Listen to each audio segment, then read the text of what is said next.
Hello friends, good evening. आज हमारी ये साइकोलॉजी की क्लास नंबर रहेगी 17। पहले वाले 16 क्लासेस आप चैनल की प्लेलिस्ट में जाकर के देख सकते हो। वीडियो हेल्पफुल रहेगी आपके आने वाले HP-TET के एग्जाम के लिए। इस सीरीज़ में हम HP-TET के पुराने पेपरों में आए साइकोलॉजी पार्ट को डिस्कस कर रहे हैं। अलग अलग स्ट्रीम के पुराने पेपर रहेंगे, जैसे कि HP-TET आर्ट्स हो गया, JBT, Shastri, medical, non medical etcetera. Children whose mental age is higher than their chronological age are known as. पूछा गया है कि ऐसे बच्चे जिनकी मानसिक आयु उनकी कालानुक्रमिक आयु से ज़्यादा होती है उन्हें क्या कहते हैं। तो क्या उन्हें गिफ्टेड चिल्ड्रन बोलते हैं, नॉर्मल चिल्ड्रन बोलते हैं, लर्निंग डिसेबल होते हैं या फिर रिटार्डेड होते हैं। मेंटल एज जो है वो क्रोनोलॉजिकल एज से ज़्यादा बताई गई है। तो आपको पता है जिसका IQ ज़्यादा होगा तो क्या रिटार्डेड चिल्ड्रन होंगे? नहीं। लर्निंग डिसेबल नहीं, नॉर्मल नहीं। ज़्यादा रहेगी तो वो होते हैं फिर गिफ्टेड चिल्ड्रन, क्योंकि नॉर्मल जो है ऐसी कंडीशन है जहाँ पे मेंटल एज और क्रोनोलॉजिकल एज जो है वो बराबर हो जाती है। तो फिर आंसर जो सही रहेगा वो रहेगा गिफ्टेड।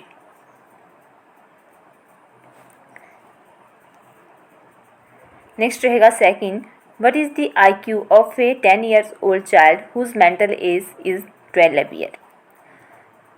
IQ पूछा गया है किसी बच्चे का जिसकी जो है इन्होंने बोला हुआ है कि एज है 10 years और मेंटल एज है 12। तो मेंटल फार्मूला है mental as upon chronological age into 100।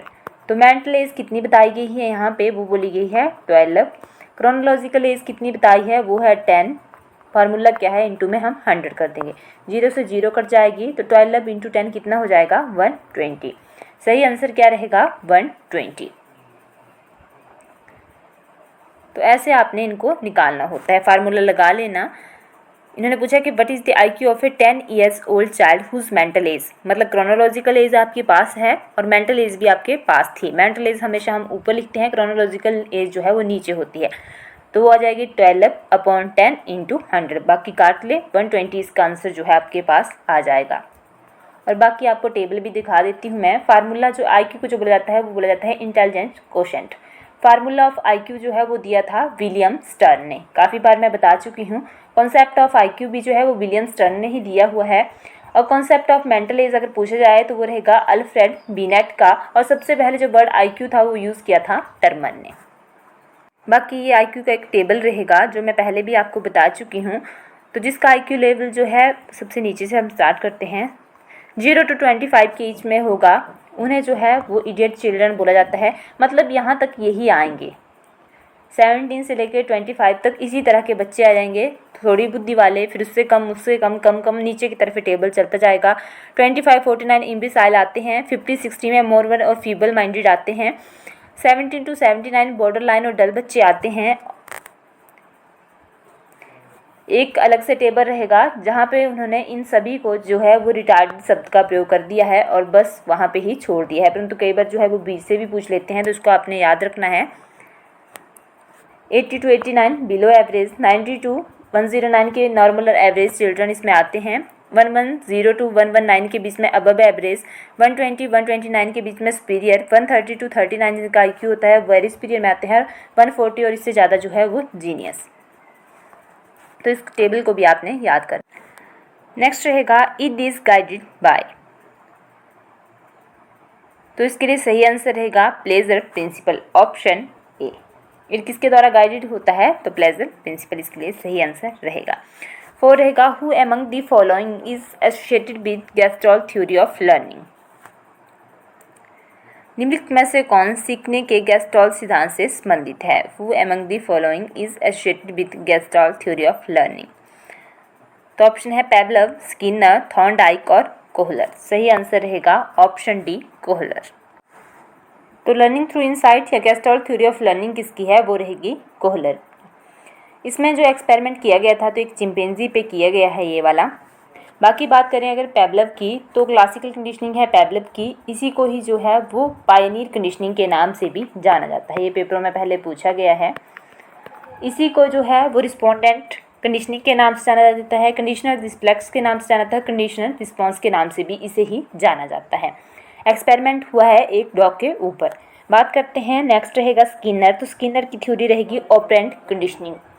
Operant conditioning को ही जो है वो इंस्ट्रूमेंटल कंडीशनिंग और रेनफोर्समेंट थ्योरी के नाम से जाना जाता है। इसमें एक्सपेरिमेंट जो है एक रैट तथा पिजन के ऊपर किया गया था। थॉर्नडाइक की है ट्रायल एंड एरर थ्योरी। इस पे एक्सपेरिमेंट जो है एक कैट पे हुआ है। नेक्स्ट रहेगा physical and emotional health of children dash dash there learning. पूछा गया है कि बच्चों के अधिगम में शारीरिक स्वास्थ्य और सांवेगिक अवस्था डैश डैश।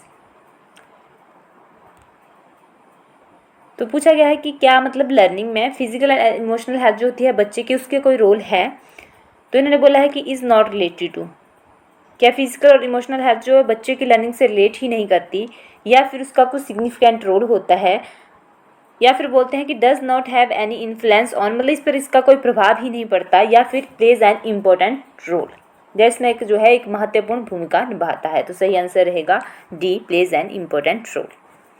ये क्वेश्चन जब हम शुरू में फर्स्ट सेमेस्टर में होते हैं तभी हमें ये क्वेश्चन देखने को मिल जाते हैं। Sequence of development among children from birth to adolescence is. Option जो है एब्स्ट्रैक्ट, सेंसरी, कॉन्क्रीट, मतलब इन्हें आपको जो है वो बताना है कि सबसे पहले कौन रहेगा, उसके बाद कौन और उसके बाद कौन। तो सही आंसर रहेगा बी, सेंसरी, फिर कॉन्क्रीट और एब्स्ट्रैक्ट। एब्स्ट्रैक्ट जो है इसके लिए सही आंसर रहेगा। नेक्स्ट रहेगा according to classification of personality of young under which category do the person having lonely, timid, idealistic and self centred nature falls. सही आंसर इंट्रोवर्ट। बाकी यहाँ पे इंट्रोवर्ट है, एक्सट्रोवर्ट है, एमीवर्ट है। तो आपके लिए काम रहेगा आपने कमेंट करके बताना है कि किस तरह के बच्चे होते हैं, इंट्रोवर्ट कौन से होते हैं, एक्सट्रोवर्ट कौन होते हैं और एम्बीवर्ट जो है वो कौन से रहते हैं। बाकी आपने कमेंट करके आज ज़रूर बताना, नहीं तो कल वाली वीडियो में मैं भी आपको इसके बारे में बताऊंगी, पर थोड़ा सा काम आपके लिए भी रहेगा क्योंकि अभी आपका टैट जो है वो नज़दीक है और आपने भी ये चीज़ें पढ़ी होंगी। पहले रहेगा गेस्टाल्ट मीन्स। पूछा गया है कि गेस्टाल्ट का अर्थ क्या है। पूछा गया है कि ये इसका अर्थ जो है वो समग्र रूप से है, परिवर्तन के रूप से है, मशीन के रूप से है, व्यवहार के रूप है, as a whole, as a sense, as a machine या एज ए बिहेवियर। ये क्वेश्चन टैट में कई बार पूछा जाता है। इसका सीधा आंसर होता है एज ए होल, समग्र रूप से।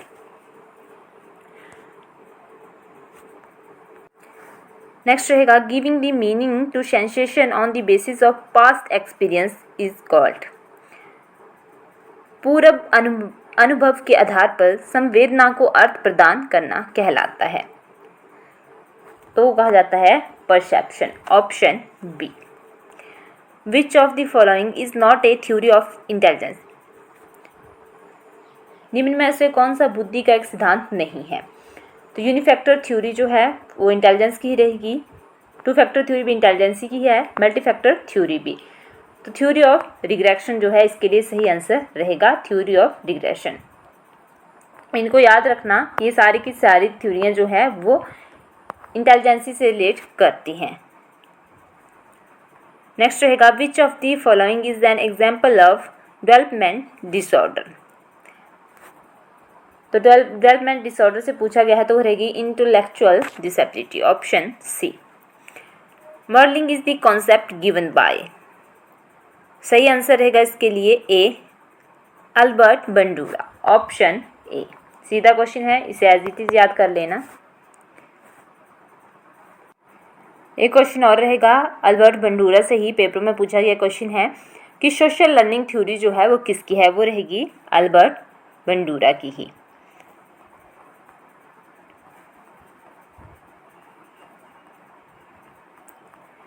और दूसरा, आप हमारे चैनल पे जो पहली बार आज हमारी वीडियो देख रहे होंगे उनको मैं बता देती हूँ, फिजिक्स, केमिस्ट्री और मैथ्स की जो है वो टॉपिक वाइज वीडियोस देख सकते हो। अगर आपको इन वीडियोस के नोट्स चाहिए होंगे तो कमेंट कर दें, आपको वो भी मिल जाएंगे पीडीएफ में। और दूसरा, हमने इन्हीं वीडियोस के बीच में फिजिक्स और मैथ्स का सिलेबस भी डाला हुआ है। अगर किसी ने देखना हो तो देख सकते हैं। अगर हेल्पफुल लगे तो उसके अकॉर्डिंग आपने अपनी तैयारी जो है वो टैट के लिए कर लेनी है। जो भी सिलेबस डाला गया है उसमें से मैथ्स के मैक्सिमम टॉपिक्स जो हैं वो फ्री में ये सारी क्लासेस रहेंगी, तो मैक्सिमम टॉपिक्स जो है वो कंप्लीट हैं। और फिजिक्स के भी कुछ टॉपिक जो है यहाँ पे डाले गए हैं, केमिस्ट्री के भी आपको यहाँ पे टॉपिक्स मिल जाएंगे। और आपको जो है वो जीके, साइको तथा बायोलॉजी की पुराने पेपरों पे इसी प्रकार की सीरीज जो है वो मिल जाएगी। अगर पुराने पेपर चाहिए होंगे ज़रूर बताएं, आपको वो मिल जाएंगे। अकॉर्डिंग टू फाइनल आंसर के उन पे टिक लगे होंगे। 2 factor theory of intelligence was given by, पूछा गया है कि 2 फैक्टर थ्योरी जो है वो किसने दी हुई है। ऑप्शन में है यहाँ पे थ्रस्टन, स्पीयरमैन, बीनेट और प्याजे। तो ये भी कई बार पेपरों में पूछा जाने वाला क्वेश्चन रहेगा। तो ये रहेगी स्पीयरमैन की, ऑप्शन बी। 2 फैक्टर मतलब इसमें 2 फैक्टर यूज़ किए गए हैं। तो एक फैक्टर रहेगा यहाँ पे जी फैक्टर और एक रहेगा एस फैक्टर। जी फैक्टर का मतलब होता है जनरल फैक्टर और एस फैक्टर का मतलब होता है स्पेसिफिक फैक्टर। तो एक बार पेपर में जो है वो जनरल और स्पेसिफिक लिखा हुआ था, बताएं कि ये थ्योरी किसकी थी। तो आप तो कंफ्यूज हो जाएंगे जिन्हें नहीं पता होगा कि 2 फैक्टर में क्या क्या आता है। तो जी और एस फैक्टर जो है इसमें रहते हैं, तो इनको आपने याद रखना।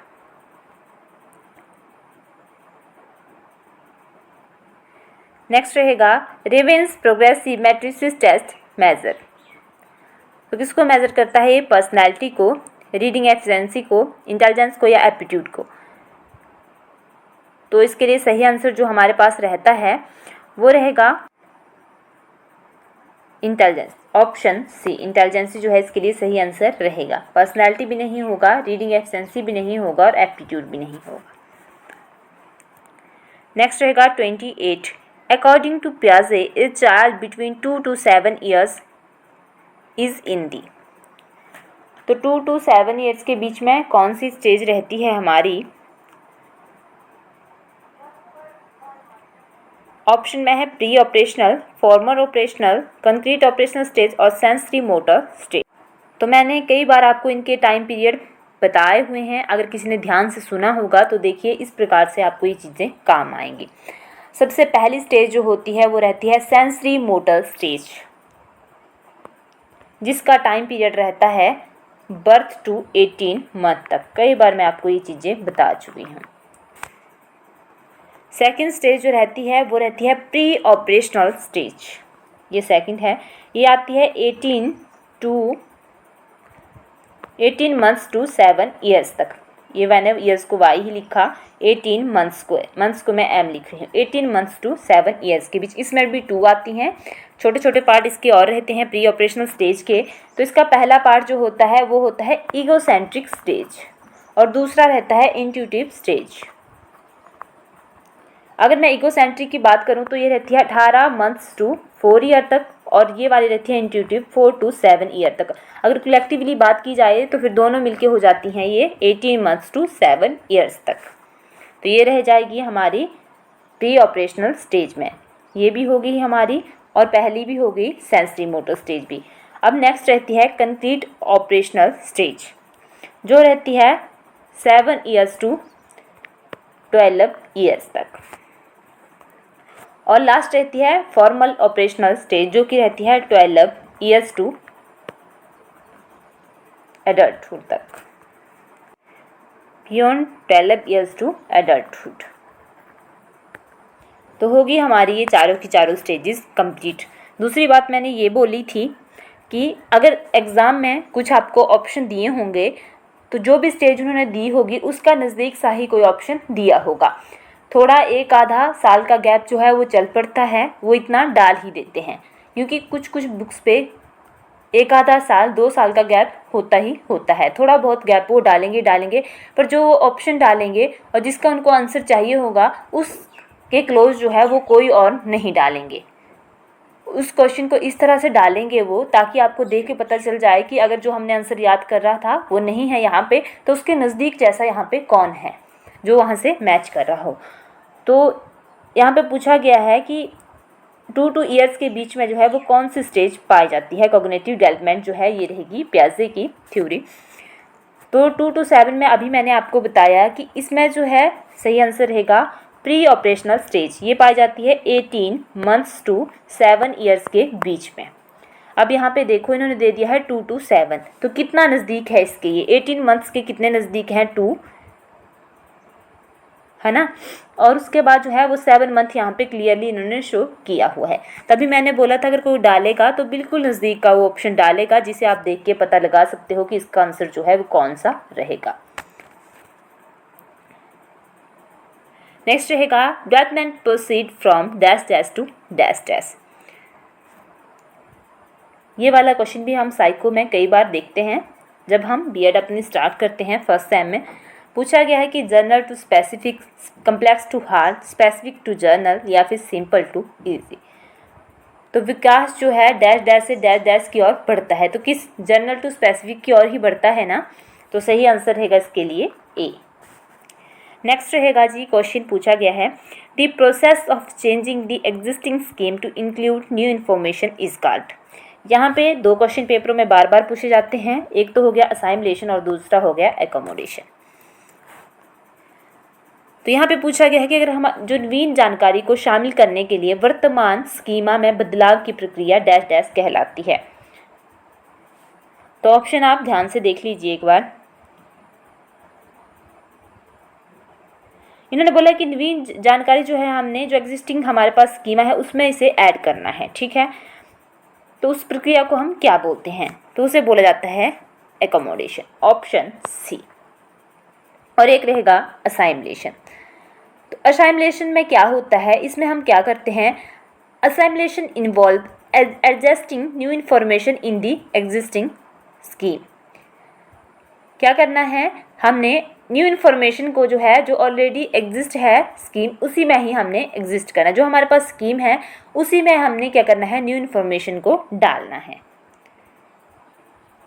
तो इन दोनों को आपने याद रखना। इसमें हम क्या करते हैं, एक हो गया हमारे पास असाइमलेशन और एक हो गया एकोमोडेशन। एकोमोडेशन में क्या करते हैं कि change in existing scheme to fit in new ideas और ऑब्जेक्ट, एक दूसरे के उल्टे हैं ये। और जो हमारे पास असाइमलेशन है इसमें हम क्या करते हैं, involve adjusting new information in the existing scheme, मतलब जो हमारे पास स्कीम है उसी में हमने न्यू इन्फॉर्मेशन को एग्जिस्ट करना है। तो आज के क्वेश्चन जो है वो ऐसे क्वेश्चन थे जो आपको अदर पेपर में भी देखने को मिल सकते हैं। आगे अगर आपका एग्ज़ाम होगा तो किसी न किसी सीरीज़ में यहाँ से ये रिपीटेड क्वेश्चन थे तो वहाँ से आपको देखने को आगे भी मिल जाएंगे। और वीडियो अच्छी लगे तो वीडियो को लाइक करें, शेयर करें और चैनल को सब्सक्राइब करना ना भूलें। Thank you.